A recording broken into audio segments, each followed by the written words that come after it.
Welcome to Muddy Prose, where I talk to myself, play in mud, and call it content. My name is Mandy Oliveri, and I throw pottery while reading tiny bites of my current work in progress as I'm writing it. My goal is to engage readers and listeners enough to purchase my book when published. I'm really glad you're here. My current whip is called Josephine. It's a dark, gritty novel about a woman with a haunted past working for an off-the-books agency. Yes, it's a story about an assassin, but more than that, it's a love story. Josephine Vero meets Danielle Hall, a rogue agent sent to her for reformation, and let's just say it doesn't go by the book. If you enjoy stories about falling in love, deep, messy, surprising love, with low to medium angst, you're in the right place. I'll be sharing updates, scenes, and musings every week, all while working on my pottery, my other favorite medium of expression.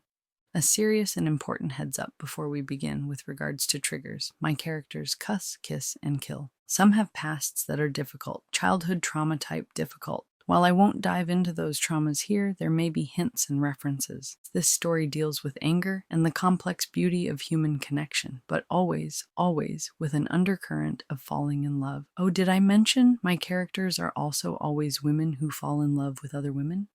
One more thing. Don't expect spoilers. I'm not here to give anything away. My hope is to spark curiosity and offer a tactile, immersive experience as you watch these stories take shape beside the wheel. Some segments may not make sense, but are something I wrote and felt particularly strongly about. I'd love to know your thoughts in the comments. Thanks for joining me. Let's see what we can make out of clay and out of love. Also, don't forget to subscribe so you can be the first to know when new pottery is being made and new segments are being read.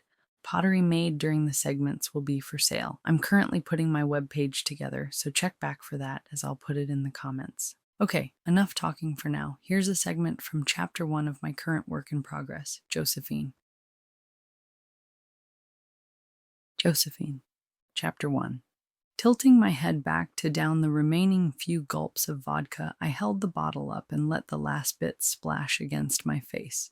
My mother did it every time she finished a bottle, and once I tried it, found the act pacifying. Snow was falling outside of the window, but I had opened it over an hour ago when there was no snow and the bottle was half full. My phone vibrated. Even on vibrate, it antagonized me. I scooped it up to view the text from the private number, green.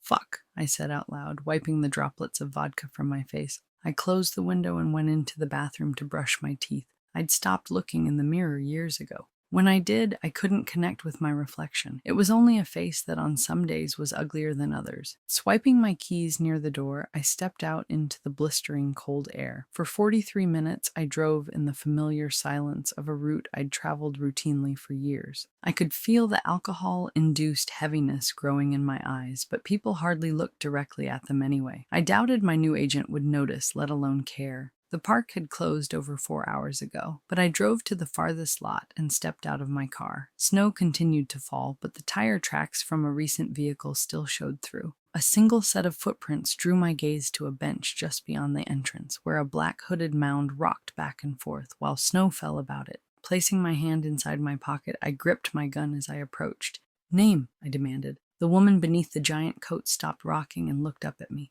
I stared hard into her eyes, trying to read her before she spoke. She looked cold. Couldn't be more than, Christ, I was getting bad at guessing people's age. Her lips were beginning to turn blue. "Hall," a strained voice replied beneath the fuzzy frame of her hood. "Give me your first name," I ordered. "Stand up, let's go." I took a cigarette from my pocket and offered one to her as I lit my own. I never shared my smokes, but I liked her face enough to be nice to it. The agent got to her feet, but kept her hands in her pockets. "I don't smoke, and it's Danielle."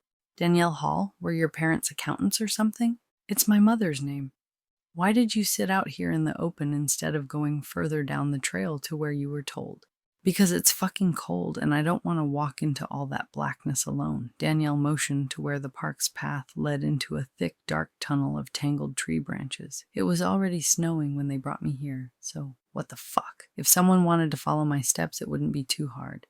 Turning in the direction of my car, I decided not to argue with her and walked away, testing how long it would take for her to catch up. I didn't have to wait.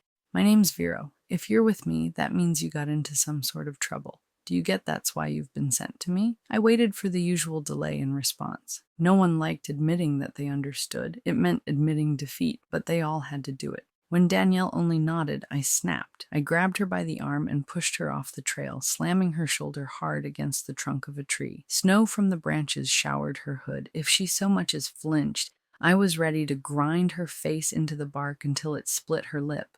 Rule number 1, I don't like nods. They translate as fuck you. Second, if you try to run, I'll put the bullet in you myself. Is that crystal clear?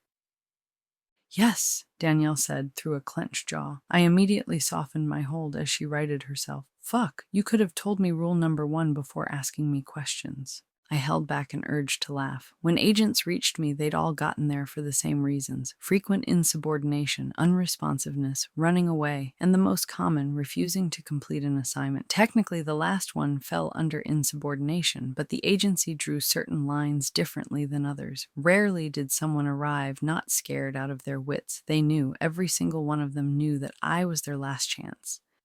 So,